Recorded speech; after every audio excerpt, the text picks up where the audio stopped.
के रवैये से सासू माँ बहुत परेशान थी। दरअसल बात ये थी कि तीनों बहुओं में किसी बात को लेकर अनबन हो गई थी। तब से ही तीनों एक दूसरे से मुंह फुलाए रहती थी। ना कोई सीधे मुंह किसी से बात करती, ना किसी का कहना मानती। पड़ोसी भी इस बात को जानते थे और जाने कैसे कैसे बातें भी करते। इसीलिए सासू माँ ने तीनों बहुओं को तुरंत अपने कमरे में बुलाया। मैं कई दिनों से देख रही हूँ, तुम तीनों अलग अलग सारे काम कर रही हो। ये सब नहीं चलेगा, तीनों को मिलकर ही काम करना पड़ेगा। सास की बात सुनकर एकदम से बड़ी बहू बोल उठती है। नहीं मम्मी जी, मैं इन दोनों के साथ कुछ नहीं कर सकती। मैं इस घर की बड़ी बहू हूँ, फिर भी ये मेरा कहना बिल्कुल भी नहीं मानती। अरे जेठानी जी, जानबूझकर मुझे डबल काम करवाती है आप। और छोटी मुझसे टेढ़े मुंह ही बात करती है। इन दोनों के बीच हमेशा सैंडविच बन जाती है मेरी, और मैं हमेशा आलू की तरह बीच में मसली जाती हूँ। मम्मी जी, इन दोनों को लगता है कि मैं छोटी हूँ तो इनके पैरों तले दब जाऊंगी, लेकिन नहीं, मेरा भी उतना ही अधिकार है जितना इन दोनों का है। बड़ी आई दोनों मेरी चुगली करने के लिए, मुझे क्या कम समझ रखा है।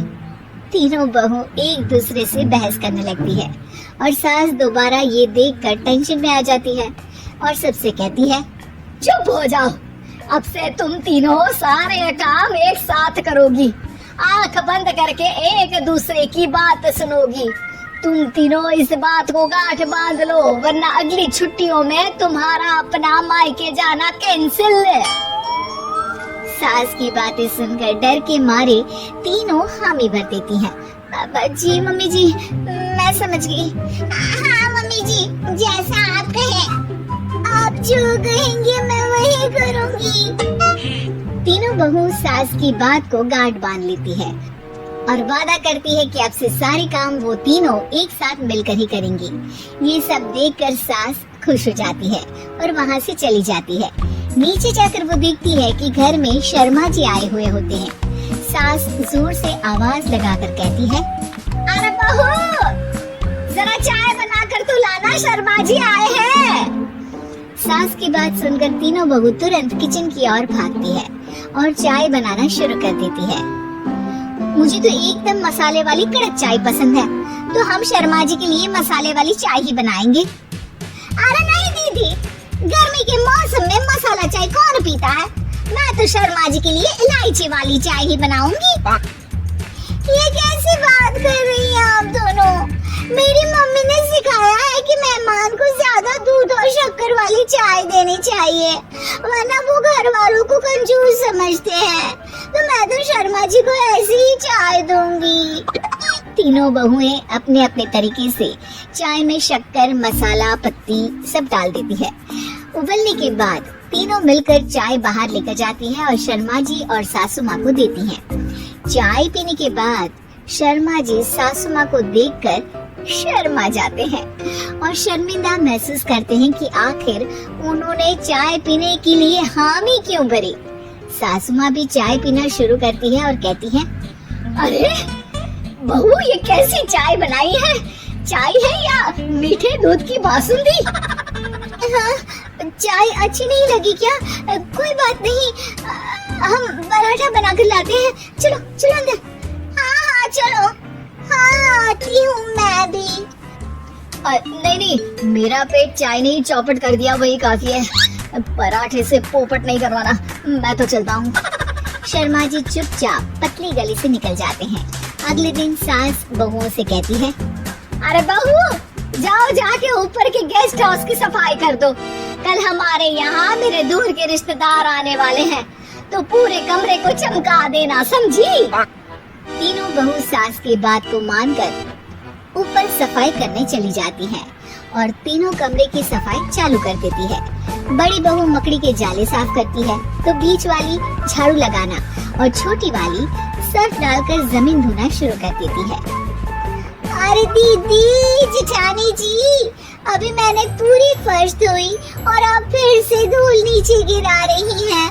और मछली जेठानी जी, आप बिना झाड़ू की धूल यहाँ छटक रही हैं। अरे तीनों को साफ करना है, एक साथ सफाई करते हैं ना। अरे वही तो।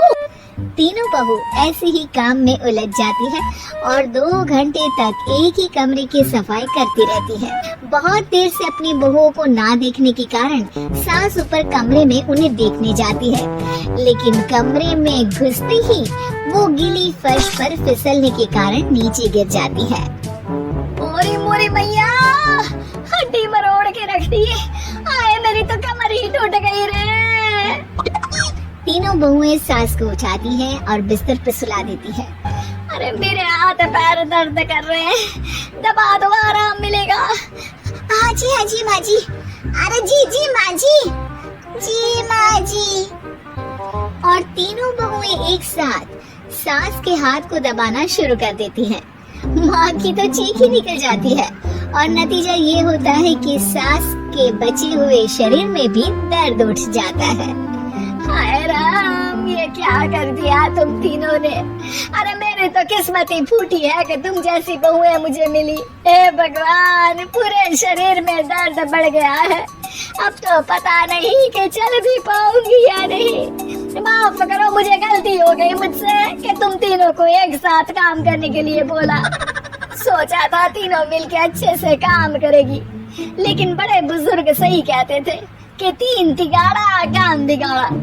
तुम लोगों ने ये बात ना आज साबित करके दिखा दी। तुम तीनों को तो समझाना यानी मानो भैंस के आगे बीन बजाना है।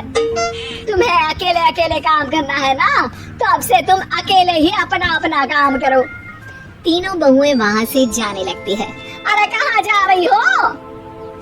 आप ही ने तो कहा कि अपना अपना काम करो।